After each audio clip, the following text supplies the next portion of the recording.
Hey, everybody. Thanks for tuning in to the Hanging On to Hope podcast. I'm Brenda J. And I'm Karen Wonder. And we are HangingOnToHope.org.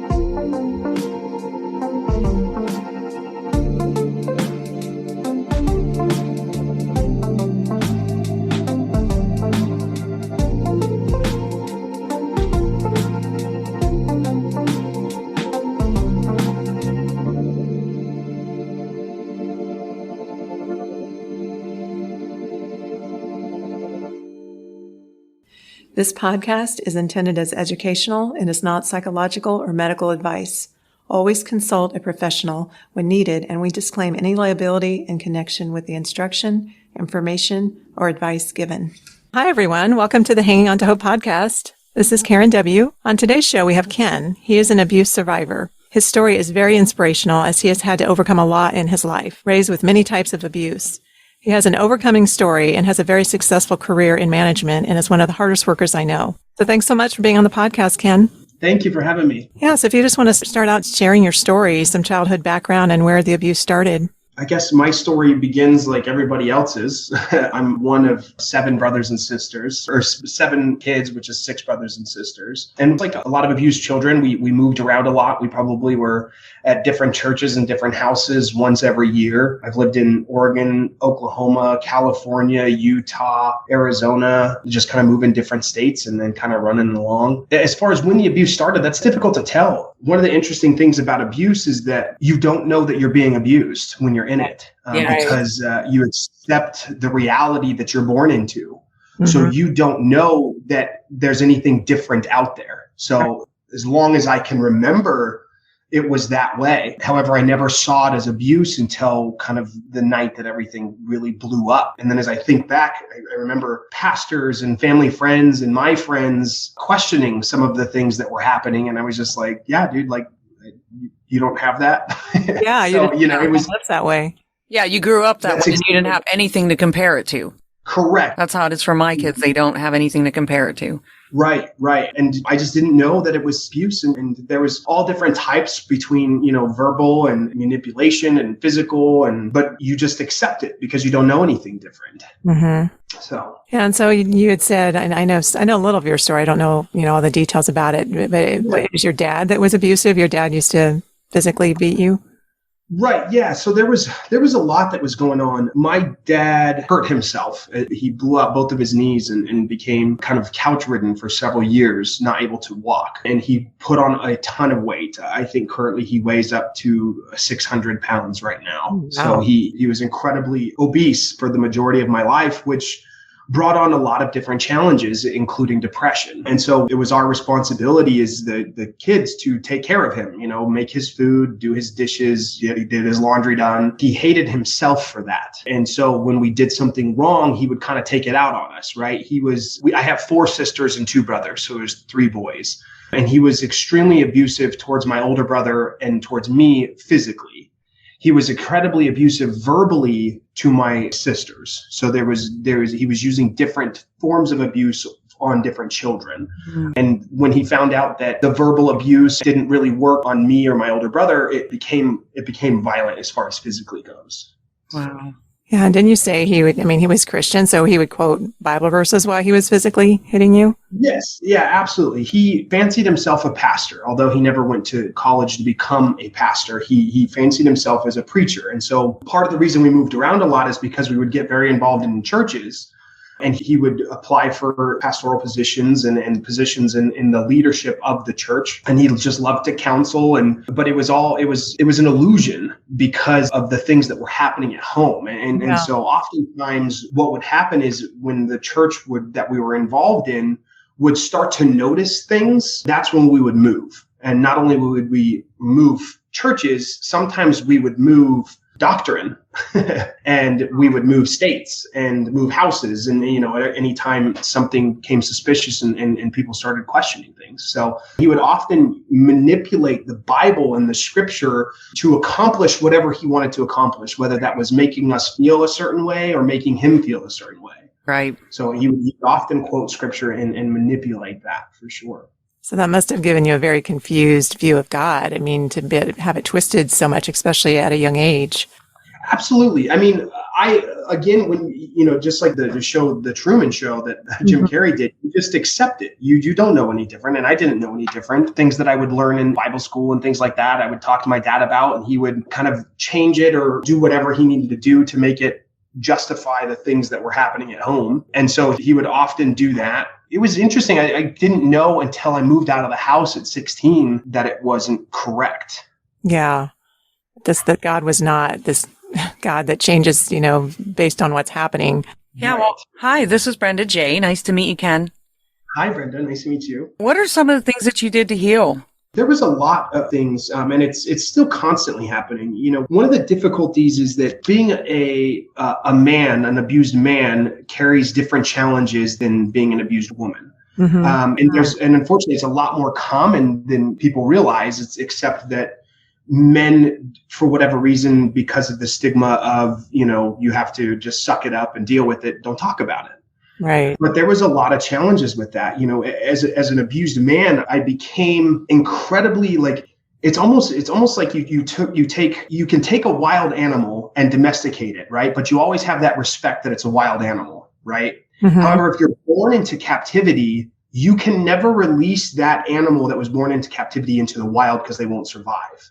Because they've become so conditioned and broken that they don't have that innate animal instinct. Right. That comes with being born in the wild, right? So that's kind of what happened to me. I was broken and I became very much a people pleaser, and I became a very agreeable person. Mm-hmm. The problem is that agreeable people and people that are pleasers or people pleasers don't get in as far in life as those who have disagreeable personalities. Right. Mm-hmm. Mm. So one of the challenges for me as an abused man was to figure out a way to become disagreeable, figure out a way to not necessarily stop people pleasing, because it's part of my character. I love people and I want to help, right? Yeah. But at the same time, have some assertiveness to draw boundaries. And one of the things that was incredibly important to me was to, one, learn how to establish boundaries. Then another challenge that came along with that was learning how to communicate those boundaries.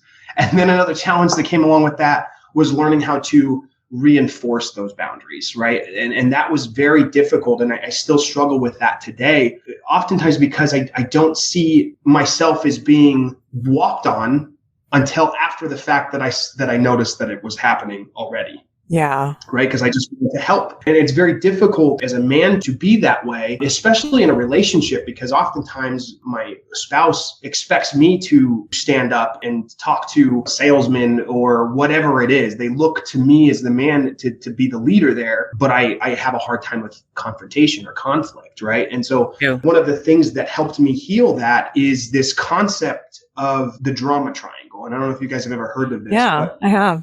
Right. So we've talked about this, but basically there are three different roles, right? And they're very much roles that work great for television, right? And there's three different roles, and it's the hero, the villain, and the victim, right? Yes. This works for anything from, the Little Red Riding Hood all the way through Harry Potter, through any kind of TV show, really. They have the hero, the villain, and the victim.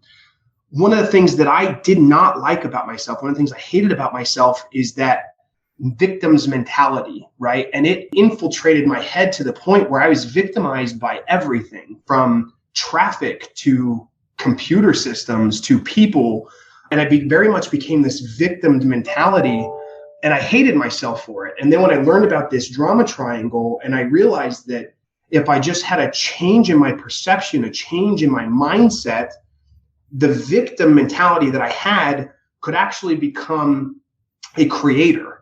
Right. And figuring out a way to deal with these difficult situations. And one of the things that helped me is there's a verse in the Bible that talks about truth and kindness. And you need to take truth and kindness and bind them on your heart, because you don't necessarily, if you're just truthful, you're rude, right? Or you're bulldozing other people. And if you're just kind, you're letting people walk on you. Right. So you have to have them both. Right. And so this concept of having this truth and kindness and being a creator rather than a victim has changed the way I think about everything. Wow. And it has helped me overcome a lot of things. Yeah. So that's speaking the truth in love. Wow. Exactly. It's exactly right. There's a lot, and I can go into so many different things. Some of the other stuff that's helped me is there's a clinical psychologist by the name of Dr. Amen. He invented this acronym called ANTS, and I'm sure you guys have heard of it. Yes, I have. Uh-huh. Right. Yeah. And it's automatic negative thoughts, right? And he talked about how to kill those automatic negative thoughts. So whenever that came into my mind, I started questioning them and diving in deeper to them, right? And that it really helped out as far as me, one, being angry with myself as far as me being a victim, right? I questioned it and I dove into it. And I'm like, okay, well, I'm not playing the victim here, but I do need to kind of draw the line and set the standard, right? One of the things I firmly believe in is that you train people how to treat you. Yeah. And this was a concept that I didn't learn for a very long time. And I kind of learned this concept as I was learning to, establish, maintain, and communicate boundaries, is because I had none and I got no teaching or education on how to do that. I taught people that it was okay to treat me the way that they were treating me. Right. Right. And I hated myself for that, very much so. Yeah, So this ANTS concept and this concept of me training people to treat me the way that they're treating me has helped a lot in me kind of developing confidence. Yeah. Great. Yeah, so much of that. I mean, I can relate to that because my podcast is called Recovering People Pleaser. Because, I definitely see myself as a people pleaser in recovery because it's something I struggle with because I, had that feeling. I kind of grew up with that too, where you turn that, when you grow up in that kind of environment, you want to, what can I do to not create conflict, and you don't realize that you're putting that on. And so, yeah, I can really relate to that. Yeah, everything that you're saying is exactly what I'm going through right now too. Just that love and that kindness, but everything you're saying. Yeah. You have to sort it's very difficult. And when I find myself having a hard time with people, I always come back to that thought as, okay, well, they're treating me this way because I've trained them that it's okay to do that. Mm-hmm. Right. And that's when I have that trigger of, okay, I didn't establish boundaries properly. And if I did, I didn't communicate them properly. And if I did that, I didn't reinforce them. Mm-hmm. Right. And so it comes back to that. I think it's one of the greatest skills anybody can learn is to establish, maintain, and communicate boundaries. Yeah. And every time I feel that I'm having some friction with anybody, it comes back to, okay, well, did I train them that it was okay to treat me this way? Yeah. And if I did, what do I need to fix? The boundaries, the communication, or the reinforcement of those boundaries? Yeah, that's excellent. I have all the boundaries books, by the way. They have a lot of boundaries books, boundaries of marriage, boundaries with kids. I just notice as I'm healing, I'm naturally not allowing people to mistreat me anymore. And I'm communicating it. And when they do, if they continue to do it, I just walk away. Yeah. I just can't. It's not acceptable anymore. Right. It just exactly isn't. Right. Yeah. Yeah. Once you start, you're training them. That's exactly. You're training them that it's not okay to treat you that way. And if you didn't establish those boundaries or communicate those boundaries, then you're training them the opposite. You're training them that it's okay. Right. Yes. That is so good. Are you sure you're not a motivational speaker? It might be your second side business. Jesus, amazing. So how has your relationship with God affected your healing and recovery? I know you touched on that a little bit, but that had to be confusing. Yeah. So like I said, I moved out of the house when I was 16. There was one night that I'm sure we'll talk about here in a little bit that kind of everything blew up, right? And when I moved out of the house at 16, I moved out on my own with 5 roommates in a 2-bedroom apartment. Wow. And I had this innate sense of right and wrong. And I do bring that back to my relationship with Jesus Christ. Mm-hmm. However, as I started to research and kind of get out into the world a little bit more, and start understanding things, I realized that so much of what I was taught was skewed or incomplete. Right. Right. And so it created this sense of colossal curiosity to the point where I had to know and do the research myself. Yeah. Right. And like I was kind of telling you, oftentimes when people would discover what was happening in the household, that we would move houses, churches, states, and even doctrine, right? And so at different times, I was a Mormon, I was a Catholic, I was a Pentecostal, I was a Baptist, all within the Christianity umbrella, but all very different doctrines. And so I took all of that and I said, okay, well, let's research this a little bit, right? And so I researched, the gift of tongues, right? I researched, why do we pray to saints, right? And I researched all of this, like all of these things that is the Father, Son, and the Holy Spirit, the three separate entities, like the Mormons teach, right? Like I researched all of this. And so this colossal sense of curiosity that I had translated into every aspect of my life. And I became a lifelong learner. Yeah. Right. And I found that when I go to school was actually getting in the way of my education because of this sense of curiosity and because of the mistrust that I had growing up, I couldn't learn from somebody else. It very much had to be self-discovered learning and me doing the research on my own. And that's kind of where all of this has come from. And because of that, I have a deeper relationship with Jesus Christ, but I have less of a relationship with any church. Yeah. Right. Which is not surprising. I mean, Yeah. considering your experiences, that isn't surprising. And yeah, you are such a beautiful example of how to heal and how to heal in a positive way where you can take what's happened to you and become a better person, or you can become a worse person. And you are just an amazing example of healing for everyone. Yeah. Wow.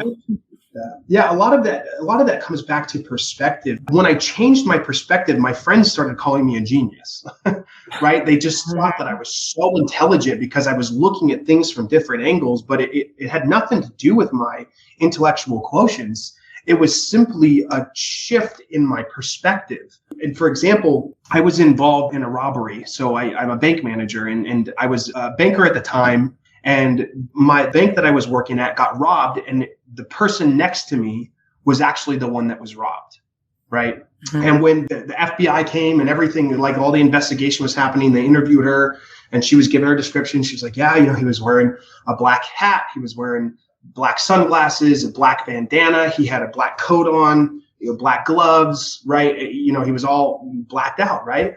And then when they came to me, I kind of overheard the interview. When they came to me, I was like, well, no, he had a neon green shirt on. He had brown, like working gloves. He had a red bandana. He had black sunglasses and a brown straw hat. Right. And then they pulled up the camera and it matched my description. And I remember the teller that got robbed, she was flabbergasted. She had no understanding as to how that was the same person that robbed her. Wow. And this triggered for me. I thought to myself, when somebody's in an environment of high stress, their reality is very different from what actual reality is. And so I thought to myself, okay, in this high stress environment, she blacked out. Wow. What if in my growing up, what if the things that I remember happening didn't actually happen that way? What if I'm remembering things wrong because my stress level was so elevated? Right. What if things that I remember distinctively happening wasn't actually the way it happened, right? And so I said, whether it did or it didn't, it changed the way I thought about the way I grew up, right? And that went back to my victimization, right? If I sit here and I remember how my dad would make me do 100 push-ups and every time I stopped, he would smack me with the belt on my back, right? I remember that. But then I'm going, okay, well, did that even actually happen? I remember doing the push-ups, but everything else I couldn't remember. I blacked out. It was such a high stress environment. And so I chose to not think of it as that, but to think of it as like, I don't even know if that's true. So why am I going to let something that I don't actually know happen because of the stress level that I was under? I don't even remember the truth of what happened. Why am I going to let that hold me back from moving forward in my life? Yeah. Perception was huge. And going through that experience of the robbery and seeing what the reality was versus what her reality was made me question what I thought my reality was growing up. And then I made the conscious decision to say, if I'm questioning what things were really like, why would I ever let that hold me back from being successful in life? That's great. That is great. So how has your success with work been connected to your past? There's a lot that kind of goes with that. And this is a constant thing that I'm working on, but as I look at trying to be a healthy individual, someone once told me that being healthy is easy as pies. And I said, well, don't you mean easy as pie? And she said, no, being healthy is easy as pies. And pies is an acronym for physical, intellectual, emotional, and spiritual, right? She said, if you want to be a healthy person, focus on those 4 aspects of your life. Focus on being in physical shape, which was huge for me because my dad was incredibly obese. And I hated fat people for a very long time because of that, right? So being in physical condition incredibly important for me. In fact, some of the studies show that the more weight that you gain, the more your brain shrinks. And so I took that and said, oh, that is obese, right? So no wonder he has a hard time processing anything in a healthy manner because his brain has shrunk so much and his cognitive ability has declined because of how unhealthy he was. Yeah. So I took that. I said, okay, the physical aspect for me is incredibly important, right? The intellectual part, the PI, that intellectual aspect is something that colossal sense of curiosity that I adopted has made me a lifelong learner. I just constantly am absorbing anything and everything that I can and looking at it from multiple perspectives, right? And that has made my mind healthy. And I'm not focusing on the negative side of things. I'm focusing on learning new things and overcoming things, right? Mm-hmm. That emotional aspect is incredibly important for me as well. In fact, I'm working on writing a book called EQ, or Emotional Quotients, trying to help people understand how important emotions are in every aspect of their life. And I really define the difference between emotional literacy and just understanding what the 5 main emotions are and all of the complexities that come with that, to emotional intelligence and what each emotion that has a wisdom that comes with it and what that means, and then emotional maturity and how to enact and live out the wisdom that your emotions are bringing you in a healthy manner, right? And so that's something I'm constantly working on. And then spiritually, we kind of already talked about that, where I'm just kind of discovering and learning as much as I can and just not shunning away from it, but allowing it to affect me in a positive way. So this idea that being a healthy person is all about your pies has helped me in my career, where I'm just like, okay, like if I'm struggling in one area, it's not necessarily that I need to stop doing the other things. It's that I just need to rearrange my lifestyle or have a different routine or habits, right? And that has allowed me to have the energy to work hard. That has allowed me to be happy physically, intellectually, and emotionally and spiritually, so that I'm not stressed out at work and taking that out onto other people. So this idea of working on my pies is something that has helped me in every aspect of my life, not just in my career. Yeah, that's great. I mean, you're so inspiring because of what you've been through and having that self-awareness. Are you familiar with Brene Brown's work? A little bit. Her newest book is called Atlas of the Heart, and she talks a lot about putting words to our emotions. I've only read the introduction, but it's an amazing book. I mean, she talks a lot about vulnerability. She's researched that. She does research on shame and vulnerability. So anyway, I just made me think of her when you were talking about that, about your emotions, because I think it's important. Our emotions are there to tell us, to warn us. You know, we can learn a lot when we kind of break down our emotions. Well, one of the things that was the biggest impact when Karen was telling me about you was just how nice and hardworking and great of a guy you were. It was just, to hear that so much, I knew it was true. I knew it was true. I really appreciate that. I do. I really do appreciate that. Yeah. So it's interesting how much your emotions play. For me, my passion is leadership, right? And emotional intelligence, or EQ, has a far greater impact on a leader's career than intellectual horsepower does. Because they're dealing with people. And if they don't understand people and their emotions, then they can't move forward. You can be doing the most complex work like, accounting or, coding. But if you have to work with other people, if you don't have that emotional intelligence, you can't lead them, no matter how good of a coder you are or an accountant you are. Right. So it plays an aspect in every aspect of leadership, which is my passion. Yeah. Don't you have a management program on the side? I do. Yeah. So I do leadership and management consulting on the side. And a lot of what I teach is about emotions. And I teach about 5 basic emotions: anger, sadness, disgust, joy, fear. And then I teach how leaders can locate and find out what they're feeling in the moment, and then having the understanding of what the wisdom that emotion brings, right? So when they feel anger, it's their emotion is telling them that something needs to stop, whether it's them or something that's happening around them, or whether they see something. When they get angry, something needs to stop, right? And each emotion has varying degrees, from, annoyance to flat out like seeing red, going crazy on anger, right? Yeah. So each emotion has those wisdoms, right? Like when you experience fear, fear is telling you that there's something in your life that you need to stand up to, right? And so teaching people the wisdom that comes with each emotion and how to use that wisdom in their everyday life or in their everyday leadership aspect of whatever they're being a leader of goes a long way. Yeah, I think there needs to be more managers like you. That's great. Don't you think? That is great. Yeah. Well, thank you. So I know you have a tattoo of a lion and a lamb on your finger, and you'd shared that you got that to remind yourself that you would never raise a hand to your own kids, which your kids are adorable, I might add. Do you want to share a little more about that and what it represents for you?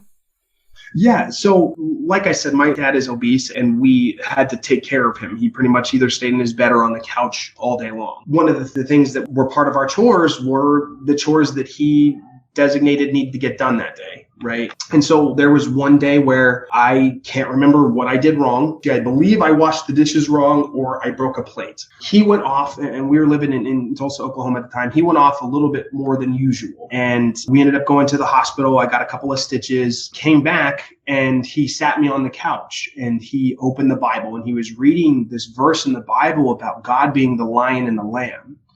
And what he did is he took that and said, the lion and the lamb means punisher and comfort. And just like God, I was bad, and so he had to punish me. But now because I'm being good, he's comforting me, right? So he was playing the role of God. And so I took that as I got older, and I struggled with this. There's one thing that I always remembered is his translation of God being the lion and the lamb. Yeah. And it stuck with me. And when I became 18, I got a tattoo. And the first tattoo I wanted to get was a tattoo on my hand of a lion and a lamb, right? And then I took that. I was like, well, I don't want this huge hand piece because I don't want it to affect my career or moving forward in life, right? So I got this little ring tattoo and it says lions and lambs on it. And I got that because I do believe that all humans are capable of doing bad things, right? But what makes you a good person is the fact that you just don't do it, right? Yeah. Somebody that has the ability but restrains themselves or understands that they're not going to do it or whatever it is what makes them a good person. And so I got lions and lambs tattooed on my hand so that when I rose my hand, or if I ever rose my hand to strike my future wife or my kids, I would see that tattoo and never, ever cross that line.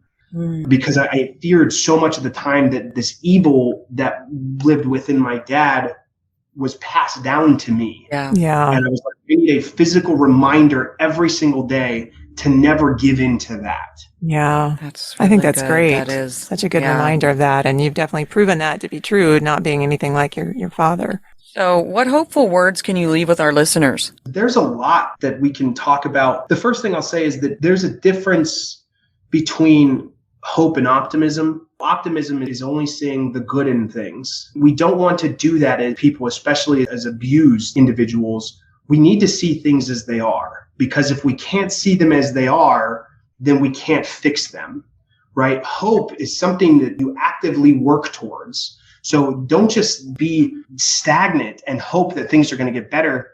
That's optimism. Hope is something that you actively work towards making it better in a desired future state.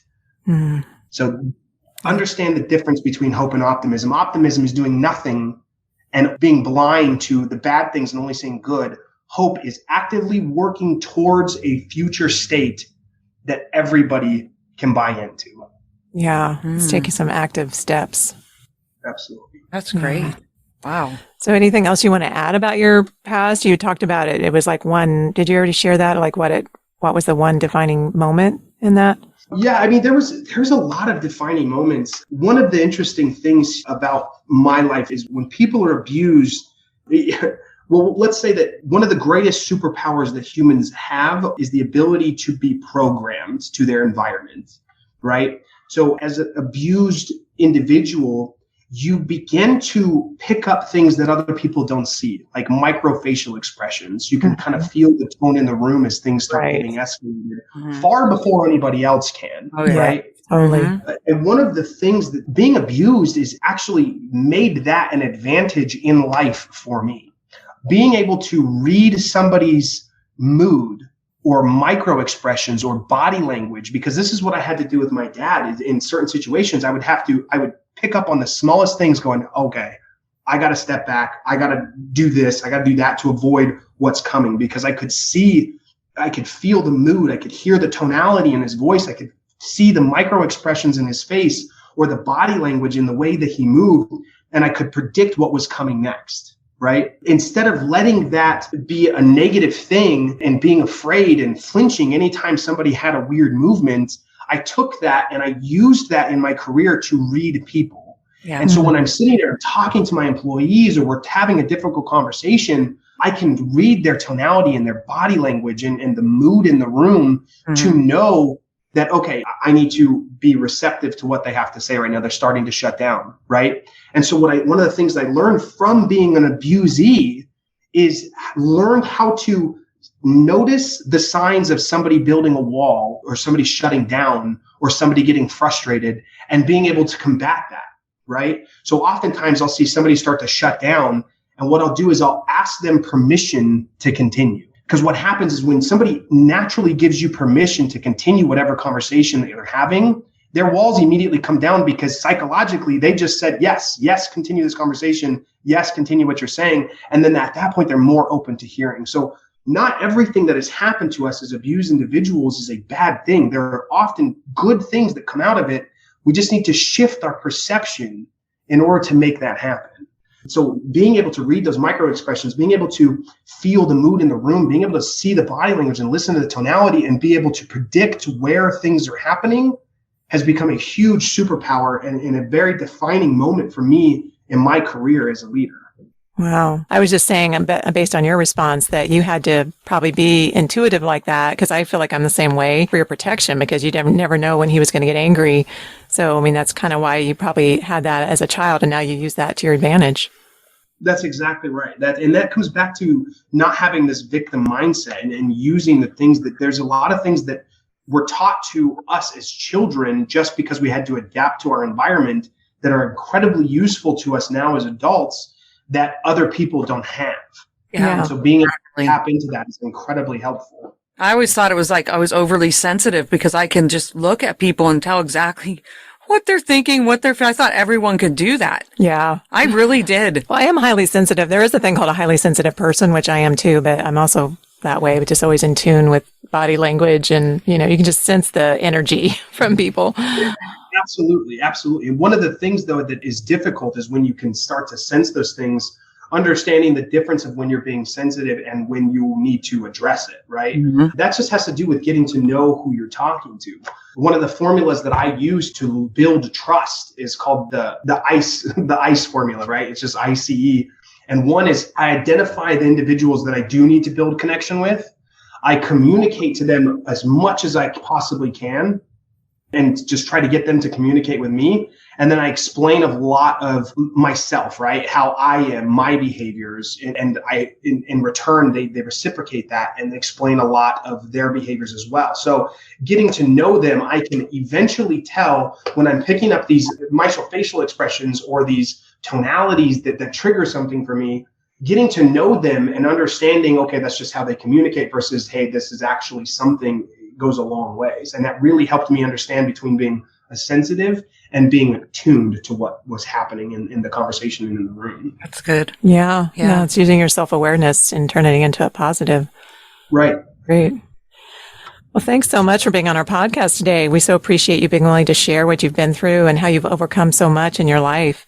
I think it will inspire our listeners that there is hope after abuse and that what has happened to you does not have to hold you back. Like you were saying, it can encourage others to use their wounds to press forward and to thrive like you have. So thank you so much for sharing your inspiration. I know I was inspired today. Well, I'm so glad to hear that. One of the things that I have to do frequently because I have this tattoo on my finger that so many people ask about is sharing my story. And anytime I can get an opportunity to do that and to talk about how I've overcome certain things and do it because it's that I'm passionate about, especially with couples, right? Going through being an abused man and letting my spouse, my ex-wife, trample me for so long. There's been so much wisdom that I've accumulated. And so I love helping people, especially through difficult times with their spouses. So this is something I love to do. And I really appreciate you guys having me on. Yeah, that's great. So when you were talking about the emotions, that's what you're writing a book on, or did you write it already? Because I was very interested. I like how you're using it in leadership and how to excel in life, because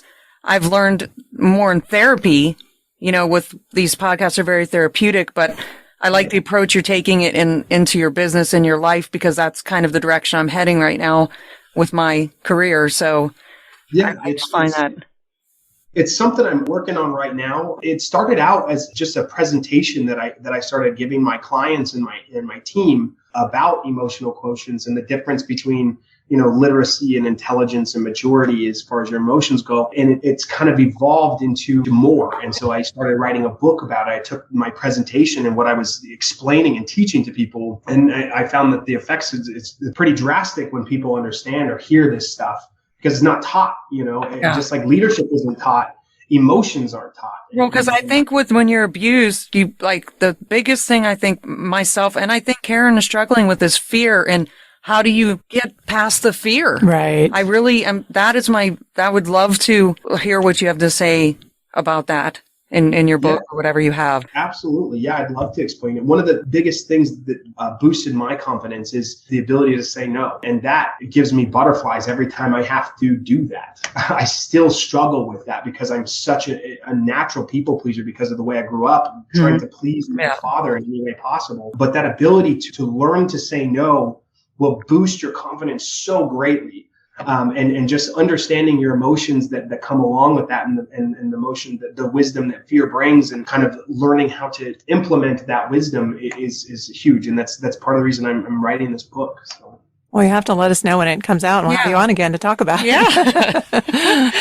Yeah. Thank you. We want to read it. Yeah. Thank you so much for being on the podcast.